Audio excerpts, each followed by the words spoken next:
Again, my name is Danny Nierenberg, and I have to apologize for three things today. One, I am not a French speaker. I'm sorry. Two, I tend to speak very, very fast, so I apologize to the translators. I'll try to slow it down. And third, I'm American, which I apologize for a lot of reasons, and I wouldn't have been doing that 20 months ago, but now I feel like it's my job wherever I go in the world. So thank you all for indulging me. It's a huge honor to be here, and I want to thank the organizers of Planet A and all of the dignitaries and experts who are here today, including our panelists. This is a really exceptional forum to discuss the most important issues of our time around food and agriculture. Food Tank, for those of you who don't know, is a research and advocacy organization. And our job is to really highlight stories of hope and success in the food system and highlight what's working and shine a spotlight on things that are working in fields and classrooms and boardrooms and town halls and businesses around the globe. And really highlight the ways to alleviate hunger and poverty, obesity, food loss and food waste, inequality in the food system, and of course, climate change. And again, that's really why I'm so inspired to be here, because this conference is about hope, and it's about creating a way forward for food and agriculture. I've had this extraordinary honor and opportunity to travel around the world, interviewing hundreds and hundreds of farmers and scientists and business leaders, heads of cooperatives, women's groups, youth, and really collect their stories about what's working on the ground. And what I've learned that during those visits, often well-meaning development agencies and advocates go into communities and tell farmers what they need rather than asking them what they want. And I don't think that's a good development model, and we really need to start thinking about putting farmers in the driver's seat and making sure that they get the resources and education and other things that will help them do their jobs better. In October, I was finishing a book which was released today. It's called Nourish Planet. That's a selfless plug. I apologize. This is a book that really tries to do what Food Tank does and highlight those stories of hope and success. And while I was writing it, I was also watching the devastating images of Hurricane Harvey and Hurricane Maria in Texas, Puerto Rico, Dominica, and other parts of the Caribbean.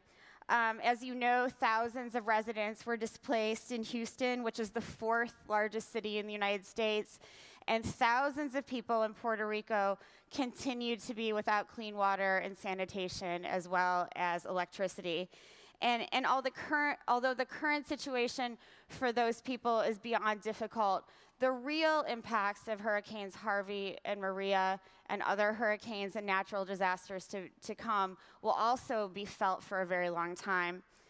And while climate deniers will debate whether those mega storms were the result of climate change, or whether the drought in Niger is a result of climate change, or the forest fires in Siberia are a result of climate change, for millions of people around the globe, climate change is not a myth, but it's a reality. It's something that they have to deal with every day, and something that really threatens the future of their livelihoods and the livelihoods of their children. And if climate change is the most important challenge of our time and a threat to our future, it is a particular challenge, as we all know, to our food system. And it's clear that the world's poor, especially the world's 500 million family farmers who produce 70 to 80% of the world's food, will likely suffer the most. And ironically, it's often these farmers who are demonized for contributing to climate change, whether it's from deforestation for crop and livestock production in places like Brazil, or soil erosion from maize production in Malawi. A lot of burden is being placed on the world's farmers. Agriculture and its related land use changes contribute about 1/3 of all greenhouse gas emissions, and every stage of food production has the potential to contribute to climate change, whether it's through the overuse and misuse of agrochemicals, the transportation of agricultural commodities and other products across the globe, to post-harvest losses and consumer waste that happen as a result of ineffective awareness and education and misleading sell-by and use-by dates. And at the same time, as we all know, agriculture is often looked at as the solution to some of our most pressing problems, and as a particular way to solve climate change by changing some of our farming practices. But the thing that needs to happen is that farmers need to be recognized for their efforts to combat climate change and help solve other problems. Farmers are more than just food producers. They are businesswomen and businessmen. They're entrepreneurs and innovators. They're teachers and educators. And of course, they're stewards of the land who deserve to be recognized for the ecosystem services they provide that help benefit us all, including helping mitigate and adapt to climate change. And for these farmers to do their jobs better, they need a lot of help, and they need a lot of help from us. They need more attention for their efforts, and they ultimately need more funding and research and investment in the practices that they're doing. And that's something my organization, Food Tank, tries to do. We try to highlight those stories. We try to highlight the voices of farmers and others and create a platform for them to be heard around the globe. What I hope that we can discuss on this panel with these amazing experts is how agriculture can provide opportunities, not just for mitigating and adapting to climate change, but helping improve food security in a multitude of ways. So I think, you know, we can look at agriculture as something that can improve economies, prevent conflict, prevent forced migration, and ultimately really help nourish the world. We all know that one meeting and one conference is not going to change the world, but by having this dialogue and bringing you all together, I think this is a great step forward in helping create that change. So without further ado, I'd love to introduce our panelists. Each of them has about 5 minutes. I'm going to keep you to it as well. I'll be strict because we are running out of time, to talk a little bit about their work, and then we'll go into a question and answer. I'll have some questions, and then we'll be taking questions from the audience. So it's my pleasure to introduce Dr. Rathan Lal. Last night at the reception, he told me he wanted to be introduced as a professor of soil science at Ohio State University and the president of the International Union of Soil Scientists, which has more than 65,000 members. And he wanted you to know he was elected to that. But what he didn't really want me to touch on, which I have to, is that he's also a co-recipient of the Nobel Peace Prize of 2007. So we're so honored to have him here today. Next, I'd like to introduce Dr. Yan Feng, the Vice President of Nanfeng Agricultural University in China. Thank you for being here today, sir. I'm also pleased to introduce Mr. Stefan Musset, the Special Representative to the International Fund for Agricultural Development. And last but not least, Mr. Thierry Valandres, the General Manager of InVivo, France's leading cooperative. Sorry, I butchered your name. I apologize. So welcome to all of our panelists. I'd like to turn it over to Dr. Lal now, who has a few slides, and he's going to share his insights with us. Sure.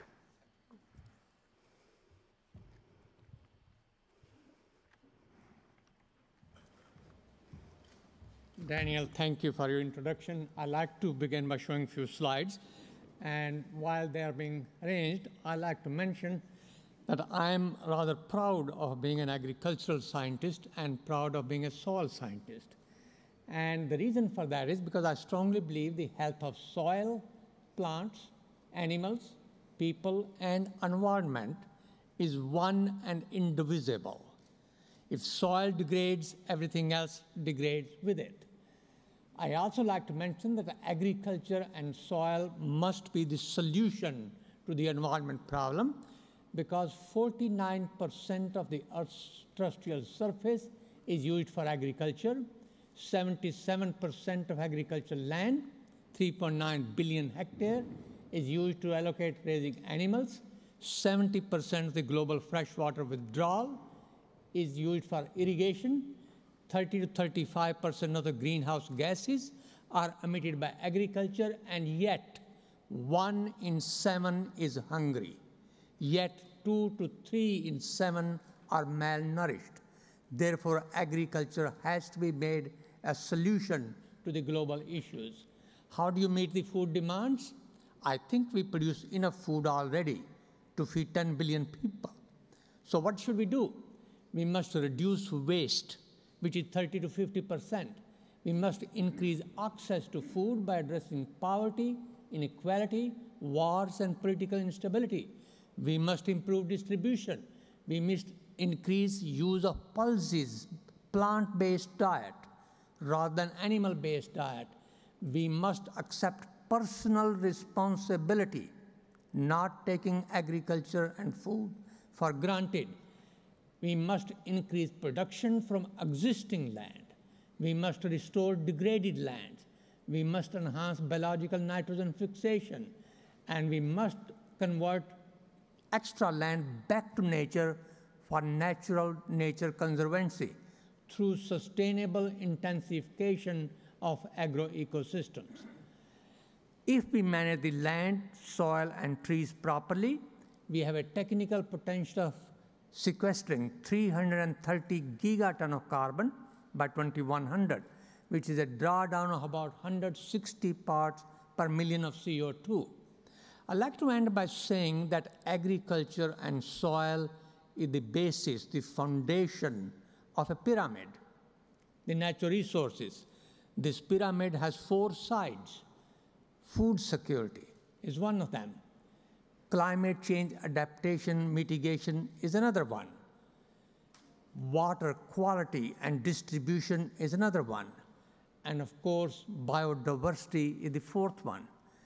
The stability of this pyramid depends on how these 4 apexes are cemented together. And that cementation of those 4 axes is the political willpower. That's why I think Mr. Benoit Abreu, the mayor, Mr. Jean Rotner, who was present today, His Excellency Albade Abuba, the Minister of Agriculture of Niger, and other politicians have an important role to play to help us translate science into action. And that's what this Planet A program is extremely important. Thank you.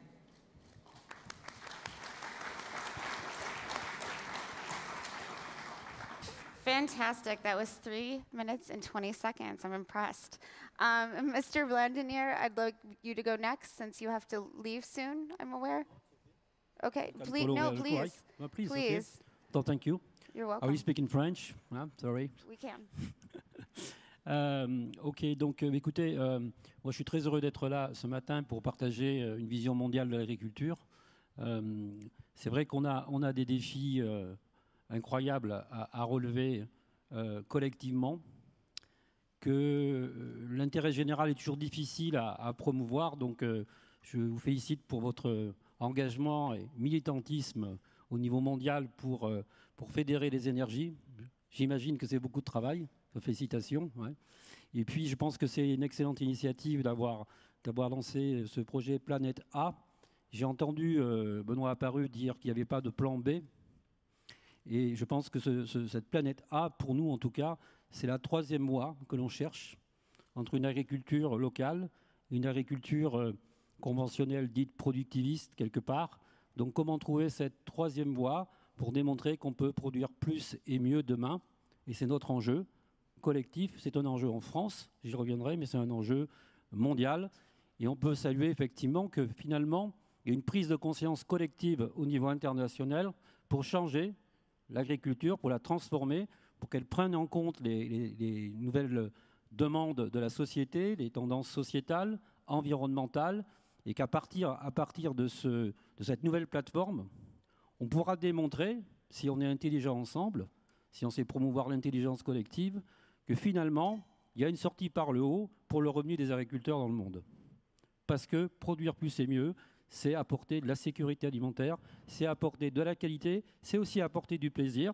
Il faut rappeler que l'agriculture, c'est l'agroalimentaire, mais c'est aussi du plaisir, c'est aussi vivre ensemble, c'est le vivre ensemble, et que tout ça, ça a un prix quelque part, et qu'il faut trouver le bon équilibre pour que les agriculteurs en France et dans le monde trouvent effectivement l'envie de continuer ce métier, parce que c'est un enjeu mondial, mais surtout la volonté de produire de la qualité au service, quelque part, d'un consommateur qui va être de plus en plus exigeant, qui souhaite comprendre d'où vient le produit, quelle qualité, quels ingrédients ont été mis dans le produit, qui a besoin de se rassurer. Et je sais qu'en Chine, c'est un enjeu, la sécurité alimentaire, mais c'est vrai que globalement, c'est un enjeu. Et donc, quelque part, beaucoup d'inquiétudes. Les médias contribuent aussi, bien évidemment, à alimenter cette inquiétude. Donc, on est un peu c'est un peu anxiogène, tout ça. Comment on peut redescendre un peu sur Terre, poser clairement les problèmes, arrêter des postures politiques et réfléchir ensemble à trouver la meilleure chaîne alimentaire. Et donc, nous, ce que l'on pense en France, c'est qu'on peut démontrer par cette troisième loi qu'on peut produire plus et mieux demain. Et donc, ça veut dire quoi, produire plus et mieux demain? Ça veut dire, grâce, je pense en tout cas, aux nouvelles technologies, grâce à l'innovation, grâce à la science, on va pouvoir collectivement réfléchir et trouver cette troisième loi qui va permettre que finalement la planète ne sera pas 100% bio demain. Elle ne peut pas être 100% bio demain, parce que si on s'oriente sur du bio à 100%, eh bien on n'aura pas suffisamment effectivement de production pour nourrir 9 milliards d'habitants ou 10 milliards. Donc elle ne peut plus continuer avec une agriculture trop productiviste, comme ça a été le cas il y a 20 ans. Donc cette troisième voie, c'est quoi? C'est d'essayer de trouver comment promouvoir une agriculture de précision. L'agriculture de précision, on en parle beaucoup. Comment la réaliser? Mais aujourd'hui, l'espoir que l'on a, c'est que grâce aux nouvelles technologies,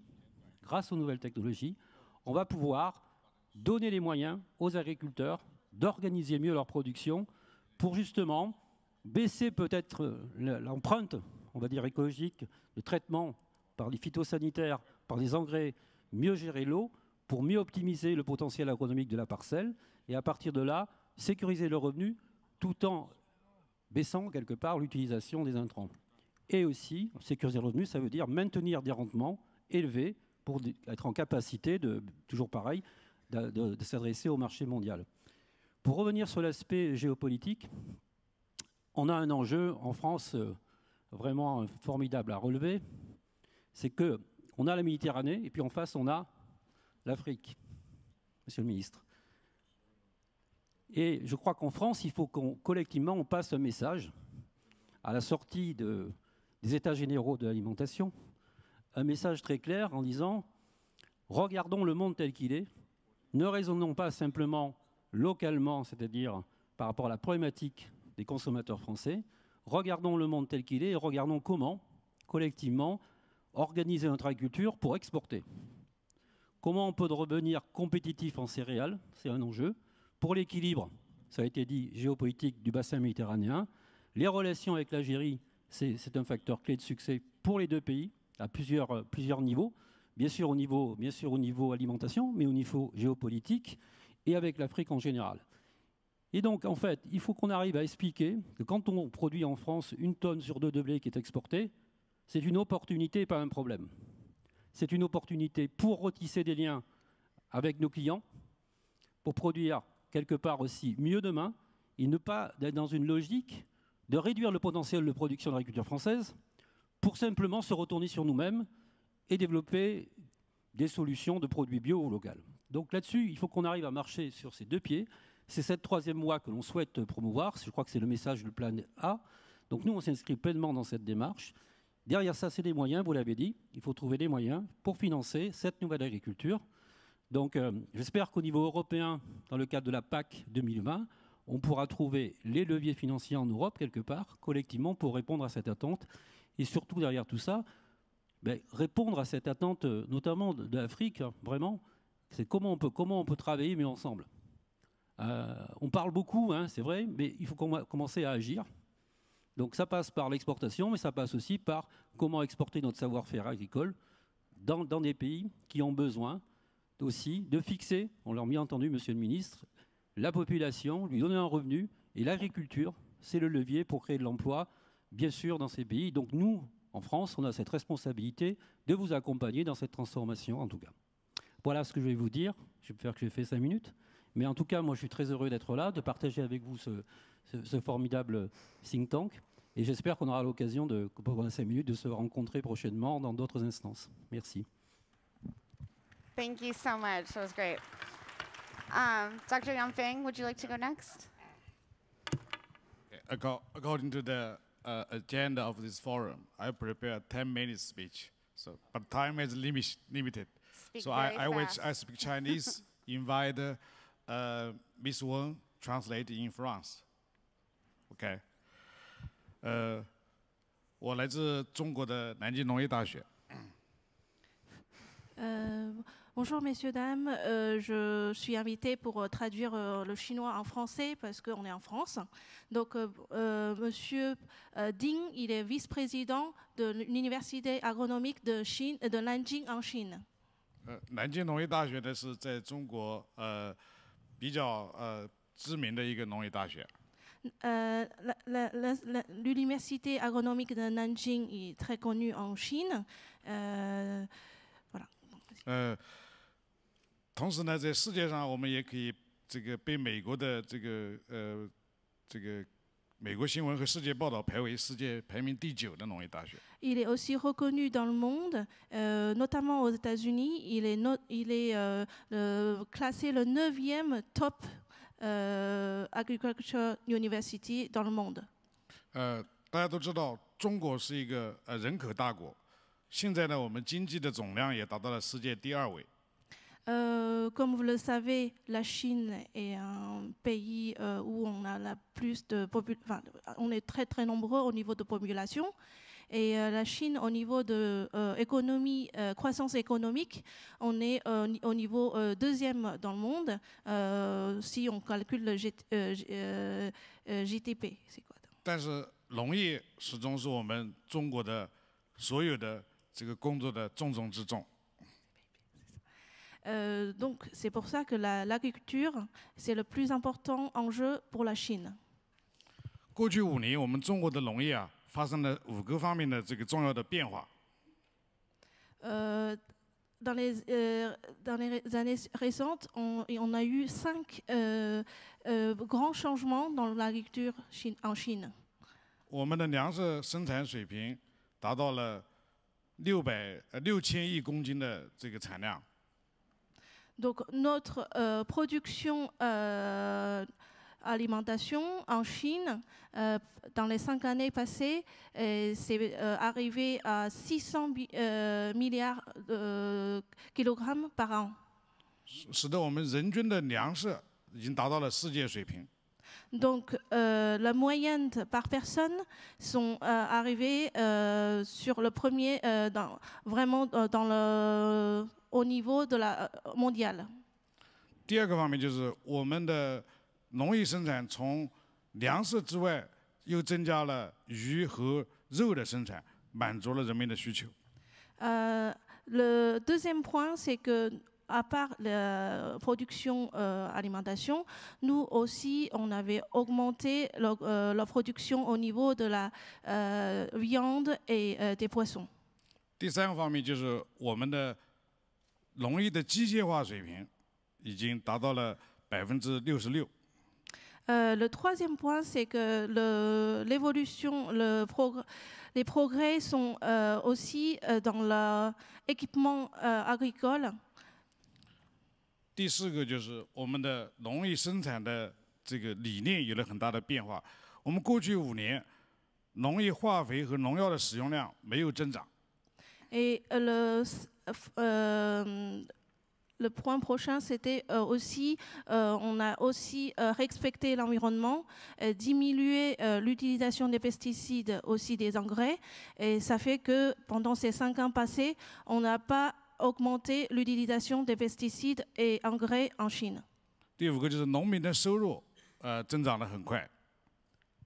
Et les revenus des paysans aussi en Chine sont en train de s'accroître sans cesse. 过去5年增长了50%。 Aussi, dans les 5 années passées, il y a eu une croissance de 50%. 但是我们中国的农业仍然面临着很多的挑战。En revanche, l'agriculture en Chine est aussi face aux différents challenges. 比如说人口的数量比较大， La première chose, c'est que nous, on est très nombreux en Chine 我们还有大量的贫困人口， et la pauvreté, 耕地不足， on n'a pas assez de terre. 水短缺， Comme disait tout à l'heure, on est en shortage de l'eau 环境污染， et la pollution environnementale. 还有各个区域之间的不平衡。 Et aussi les déséquilibres entre les différentes régions. 针对这些挑战呢，我们也做了一些工作。 Face à ça, on a beaucoup travaillé, on a de différentes solutions. 我们提出了5个发展的理念， Donc, avec le gouvernement, on a aussi créé 5 idées pour résoudre ces problèmes. 第一个是创新， La première chose, c'est innovation, 然后是协调， coordination, 再一个是绿色， la bio 一个是开放， et ouverture 还有一个是共享。 et partage. 时间问题我就不一一解释了。 Donc, comme le temps est limité, donc on peut discuter après sur ces 5 points après. Merci beaucoup. 总之，我们面临的农业的挑战，世界各国有的是相同，有的是不同的。我们希望我们所有人合作在一起，为这个面对农业挑战，这个更好，为了人类更好的未来共同努力。 En conclusion, ces problèmes et ces défis ne sont pas que pour la Chine. On est tous ensemble face à ces différents problèmes. On espère qu'on peut aussi travailler ensemble pour résoudre tous ces problèmes. 好，谢谢大家。 Merci beaucoup. Thank you. Thank you so much. I appreciate that. Mr. Mousset. Merci Daniel. Bonjour à tous. Merci aux organisateurs pour l'invitation et puis surtout pour l'initiative qui me paraît vraiment très importante et c'est un plaisir pour le FIDA d'y participer. Ce que je propose dans le temps réduit, c'est peut-être de dire juste un mot sur qu'est-ce que le FIDA et ensuite dire un petit peu quelle est notre conception de l'innovation pour essayer de donner une illustration de dynamique à l'œuvre dans le secteur dont on parle. Donc le FIDA, c'est un fonds d'investissement avec un mandat de développement et qui doit être au service du monde rural et de la lutte contre la pauvreté. Parce que parfois, contrairement à certaines perceptions sur l'urbanisation, en réalité, il faut rappeler que la pauvreté dans le monde, pour plus des 3/4 des personnes concernées, ce sont des habitants du monde rural. Et donc c'est pour ça que c'est aujourd'hui important d'y concentrer un effort déterminant. Alors, puisque j'ai le bonheur d'être en France aujourd'hui, je voudrais citer une lettre qui a été écrite en français par Frédéric Legrand à Voltaire et qui disait « L'agriculture est le premier des arts ». Et ça fait un peu écho à ce que disait Thierry notamment. Ça veut dire que c'était dès 1775 l'intuition que bien sûr, il faut bien s'occuper de la dimension utilitaire de l'agriculture et ce qu'elle amène en termes de nutrition et pour nourrir les populations.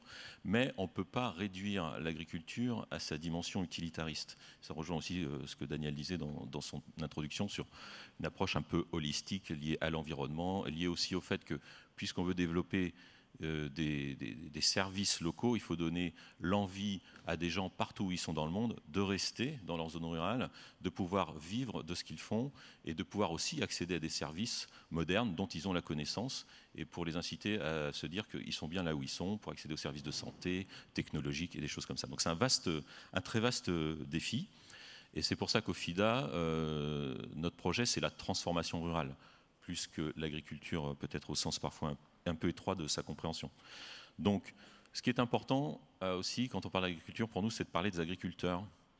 Je viendrai un peu sur des exemples concrets en termes d'innovation, mais c'est vrai que nous finançons des projets et les projets, nous les adressons aux petits exploitants, aux communautés locales, aux petits producteurs. Alors, nous les aidons à produire davantage, mais nous leur permettons également d'accéder aux opportunités offertes par les chaînes de valeur. Nous voulons qu'ils s'intègrent dans ces dimensions-là pour avoir les revenus qu'ils peuvent générer à partir de ça. Et ils peuvent passer d'une agriculture de subsistance, je dirais, à certaines activités commerciales également, et qui vont être génératrices de davantage de revenus. Donc le FIDA a 40 ans. En 40 ans, nous avons financé pour 20 milliards de dollars de projets qui ont bénéficié à près de 500 millions de personnes. Aujourd'hui, si je regarde notre portefeuille, c'est près de 250 projets dans le monde. Nous gérons un peu plus de 7 milliards de dollars actuellement. Et Monsieur le Ministre, nous avons 4 projets en cours au Niger pour plus de 135 millions de dollars. Et votre chef d'État était à Rome la semaine dernière. Et le président du FIDA, Gilbert Ongbo, se rendra au Niger à la mi-août, non seulement à Niamey, mais aussi dans la région de Zinder, je crois, pour faire des visites de projet. Donc ces investissements ont un retour. Pour nous, c'est le meilleur retour qui soit. Si on regarde nos dernières évaluations d'impact disponibles sur la période 2010-2015, qui est la dernière période sur laquelle nous avons des données prouvées, nous avons aidé près de 25 millions de personnes dans le monde à sortir de la pauvreté. Alors l'innovation rapidement, qu'est-ce que ça veut dire? J'ai choisi vraiment très arbitrairement 3 choses pour dire que c'est un impératif pour aller vers les objectifs de développement durable qui ont été mentionnés. On innove par les formes de financement, on innove dans les opérations et on innove aussi en diffusant l'innovation technologique dans les projets. Donc, d'abord, peut-être sur l'aspect financement, le fonds aujourd'hui entend renforcer son rôle de catalyseur de financement en faveur du développement et donc d'offrir au secteur privé, que ce soit des entreprises ou que ce soit des fondations, un effet de levier grâce à nos ressources et grâce au fait qu'on a un pipeline, on a un portefeuille, on a des projets derrière les financements qui peuvent être octroyés. Pour nous, l'innovation dans le financement, c'est aussi l'évolution des outils de financement au service des communautés rurales et des agriculteurs dont je parlais. On va lancer d'ici la fin de l'année un fonds d'investissement dédié aux PME agricoles, aux coopératives et aux petits producteurs locaux qu'on appelle le ABC Fund, le Agribusiness Capital Fund, le fonds ABC.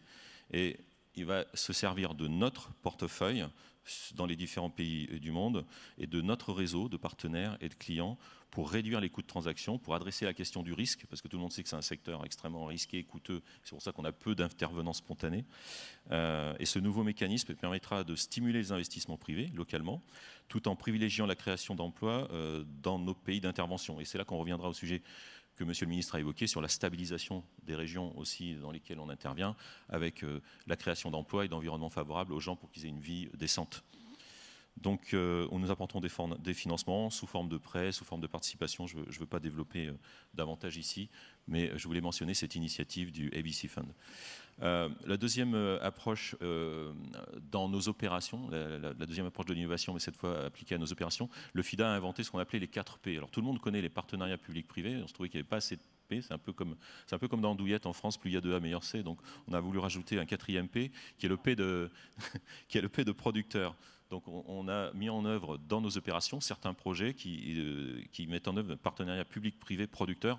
C'est-à-dire que comme on s'adresse à la chaîne de valeur, on veut que le producteur soit, dès la conception des projets, associé au design et ensuite au déroulement de ce qu'on met en œuvre pour qu'il y ait un niveau de bénéfice approprié pour les producteurs eux-mêmes. Alors, c'est dans des problématiques liées aux pays en développement, mais je sais qu'en France, il y a des débats politiques très intéressants sur les chaînes également et sur la part qui revient aux producteurs. C'est un petit peu la même problématique qu'on essaye de traiter.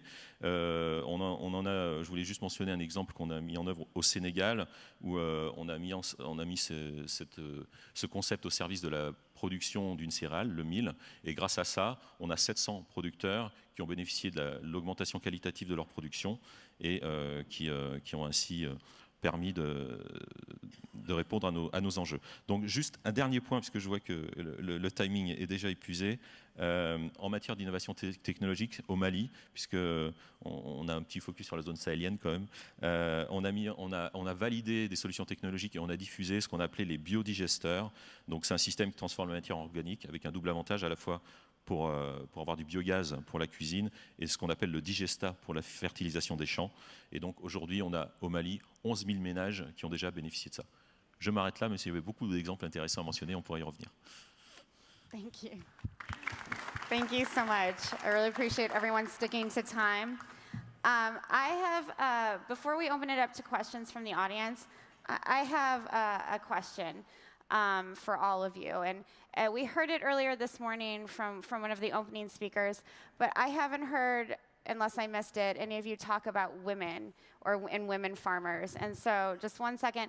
I'm always a little bit dismayed when I'm asked to moderate these panels and there are no women except me up here. So I just wanted to point that out, that women make up at least 43% of the agricultural labor force worldwide.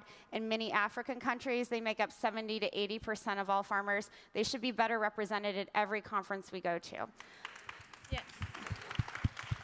So my question is, how can we better support women farmers? How can we make sure that their needs are met? Because often they lack access to financial resources, they lack access to land, credit, et cetera. How can we all, who are in this movement for a better food system, support women farmers? I'm going to let you go first, Dr. Law. That's an excellent question. Indeed, in sub-Saharan Africa, 70% of the farmers are women. Very high proportion also in South Asia. So one of the issues really the property rights, the land tenure. Unless the land belongs to the tenant, the farmer who's managing it, the chances that there will be investment in land is very little. The other question which I have seen in many sub-Saharan African countries, the technology is not women-friendly always. Mm-hmm. So whether it's a modification of planting drill, jab planter, that's a knapsack sprayer, whether it's a clearing of vegetation, whether it's a seed drill equipment, they are not necessarily designed to help women farmers. Translating science into action from the point of view of the farmers, or majority of them. And I think the other part which need to be mentioned, most of these farmers are small landholders, resource poor. 5 acre is very large. Most of them are half acre, 1 acre, 2 acre, and they are responsible for the family. So I think anything that we can do to improve, empower women farmer is the highest priority. Great, great, thank you. Mr. Musset, you wanted to... Oui, merci Daniel. C'est un sujet important et effectivement, je n'ai pas eu le temps de le mentionner, mais dans notre mandat, nous avons 2 cibles privilégiées. D'une part, les jeunes et le développement de leur sens de l'entrepreneuriat, et d'autre part, les femmes avec l'objectif d'autonomisation économique et sociale, et rien n'empêchant les femmes d'être jeunes et réciproquement. Donc, ils peuvent bénéficier des 2 entrées. En fait, ça veut dire quoi concrètement? Ça veut dire que quand on est dans la période de design de nos projets, on intègre cette dimension, justement pour traiter toutes les questions, les accès au financement, les types d'activités, les technologies qui vont faciliter des types d'actions. On s'aperçoit que dans certains des projets que j'avais en tête, notamment la diffusion d'innovation technologique, permet à des femmes, à des communautés qui sont essentiellement des femmes qui travaillent dans la production, de dégager du temps. Et on sait que quand elles sont en responsabilité, ce temps, elles vont l'utiliser à développer le projet commercial, à avoir un sens des affaires qui leur permettent de créer encore plus de valeur. Donc en fait, quand on fait ça, ce n'est pas un impératif moral, hein, c'est juste parce que c'est utile et que c'est efficace. Absolutely.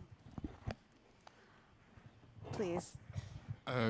在中国一样的，农民的这个女性的比例越来越高，而且领长的女性的比例越来越高。 En Chine, c'est la même situation. Le pourcentage des femmes qui pratiquent les travaux agriculture sont en train d'accroître. Et surtout, les femmes âgées, elles ne s'arrêtent pas, elles continuent à travailler dans les champs. 我们有2个做法，一个做法是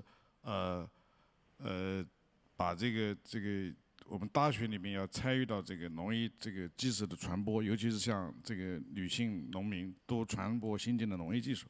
第2个就是把这些女性的农民呢，把它组织起来，形成联盟，利用联盟的力量来帮助他们这个弱小的个体。Concrètement, on a 2 plans déjà en place en Chine. D'abord, pour les femmes qui travaillent dans le milieu agricole, on les aide avec les technologies très avancées de l'université. Et deuxième point, nous avons créé des unions pour les femmes agricultrices en Chine. Thank you. Sure. Moi, j'ai juste témoigné sur une expérience au Maroc sur un produit que vous connaissez tous, c'est l'huile d'argan. Et donc, la coopérative, donc, où des femmes sont vraiment, s'occupent vraiment de la coopérative, ça marche très bien. Donc, c'est témoigné quand même sur. Alors, bien sûr, il y a sûrement. Je ne veux pas aller trop rapidement parce qu'il y a sûrement peut-être plein de problèmes que je ne connais pas. Mais l'image extérieure que j'ai ressentie, c'était une prise en main d'un produit de qualité, une capacité à valoriser une production et une mobilisation de femmes autour de ce projet. C'est à Taroudan, à côté de Agadir. Et ça nous avait beaucoup marqué. Voilà. Donc, bravo. Bravo pour elle, en tout cas. Thank you for sharing that. I'd like to open it up to the audience now. We have about 8 minutes left for questions and answers. So I don't know how this works. We should have some questions on the screen. Maybe has someone in the audience some questions? Which kind of agriculture policies do we need to give to the 100 millions farm families of the future? Does current WTO rules really fit? Frédéric Gouraud is asking that question. Who wants to take that one? Would you like, Dr. Lowe? I think the strategy is producing more and more from less and less. We have quite a lot of resources which are wasted. And for example, fertilizer use 30% efficiency. Irrigation use hardly 50% efficiency. Pesticide and herbicide use very low efficiency. So rather than expanding more and more area, we must have policies that enable farmers, including the small landholders, women farmers, empower them so they can produce more and more from less and less by reducing the waste and increasing the use efficiency. I think that's the key slogan. The agriculture revolution has to happen by producing more from less. For example, we have about 700 million hectares under cereals right now. The total production about 2 billion tons of cereals. I think by 2100, the area should be decreased, but production should be increased to 3 times. The fertilizer use should be halved. The pesticides should be halved. The area under irrigation must be increased, but the total water consumption must decrease. That's the strategy. That's so sustainable intensification. That's exactly what sustainable intensification is. Great, thank you. Does anyone else want to address that question? Okay. Any other questions from the audience? Can we bring a microphone to that man right there who just raised his hand?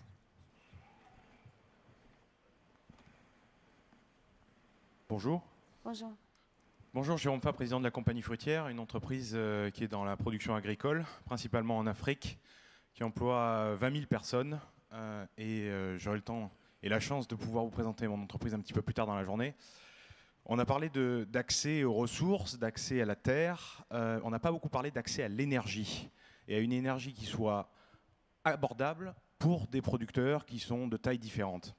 Et donc, j'aimerais entendre le panel d'experts pour voir quelle vision ils ont de cet accès à l'énergie, parce que sans électricité, sans énergie disponible, pas d'irrigation de précision, pas de machines-outils pour permettre l'amélioration de la productivité. Donc, ça me semble quand même un sujet fondamental pour adresser cette problématique d'une planète qui doit nourrir plus de gens et plus durablement. Merci. You can go. Please. Oui, merci pour cette question. Je ne suis pas un expert énergétique, mais ce sur quoi je veux revenir et qui intègre cette dimension, c'est que quand on parle de transformation rurale, en fait, ça veut dire qu'on plaide vraiment pour ne pas avoir une approche étroite de l'agriculture, au sens de sa définition stricto sensu. L'approche holistique, c'est de créer un environnement favorable qui donne aux gens qui travaillent dans ces filières tous les moyens dont ils ont besoin et le fait qu'ils puissent être heureux dans ce qu'ils font. Donc ça veut dire qu'effectivement, il faut pouvoir, dans le projet de transformation rurale, assurer l'approvisionnement énergétique, parce que ça sera aussi essentiel pour donner quelques clés à l'accès aux chaînes de valeur. Si on veut aller au-delà de l'agriculture de subsistance, il faut pouvoir stocker, il faut pouvoir aller jusqu'à des marchés locaux, voire à des marchés qui connectent avec l'international. Donc tout ça, ça doit se baser sur des infrastructures dont l'énergie est un vecteur fondamental. Et c'est aussi par l'énergie qu'on pourra offrir des services annexes, par exemple, des gens qui voudront avoir accès à Internet ou à d'autres choses, peut-être dans des futures étapes un peu plus ambitieuses, mais ça en sera aussi une condition. Donc pour moi, l'approche qui est nécessaire, c'est cette approche holistique de la transformation rurale qui intègre toutes les dimensions nécessaires au bonheur des gens qui travaillent dans ces filières, et l'énergie en sera une condition vitale. Dr. Law. That's a very good question. Traditional biofuels used by household cooking, warming, etc., which is crop residue, animal dung, must be stopped. It's very important. Soils of sub-Saharan Africa, South Asia, the Caribbean regions, other parts, developing countries, are extremely degraded because of the traditional biofuels. Crop residue dung must go back on the land to restore the land.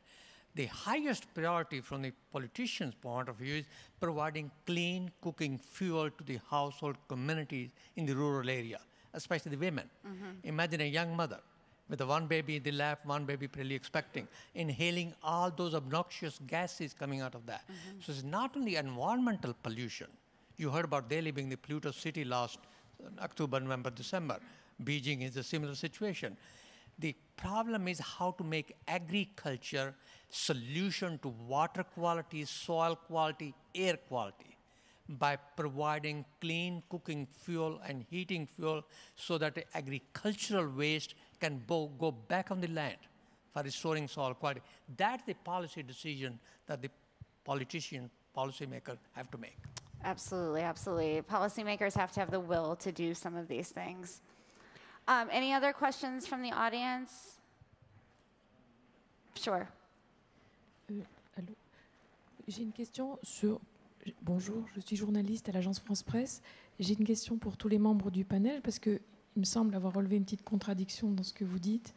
J'aimerais savoir si, d'après vous, la priorité, c'est l'autosuffisance agricole des pays et la transformation rurale, ou c'est l'exportation?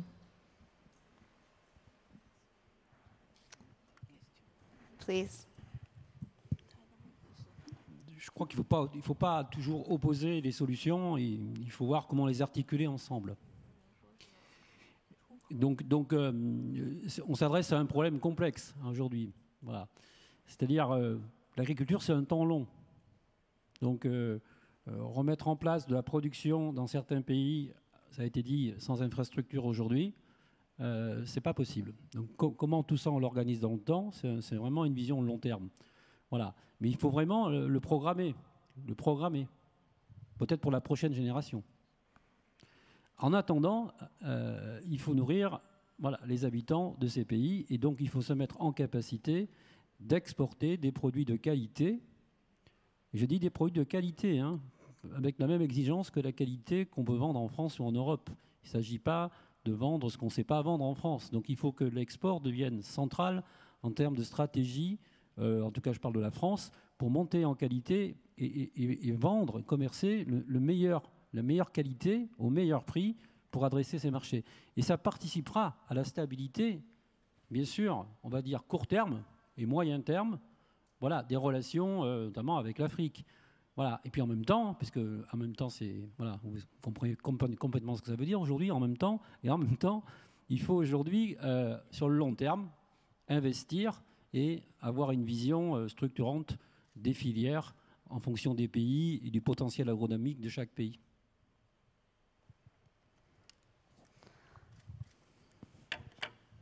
我们这个理解的这个农业啊，我们中国一直认为，首先人要吃饱饭，所以农业这个粮食口粮的这个质保是必须的。然后人这个吃饱之后要吃得更好，那才会有更多的国际贸易，一些高品质的这个农产品的国际贸易。D'après notre compréhension, en Chine, la première chose importante, c'est de nourrir tout le monde. Déjà, éliminer la faim. La deuxième chose, c'est des produits et aussi faire des commerces internationaux pour apporter des produits exotiques, des produits de bonne qualité pour alimenter, pour aussi faire des échanges alimentaires. Great. Thank you all so much. We're out of time. I just want to thank all of our panelists. Please join me in giving them a round of applause for their expertise.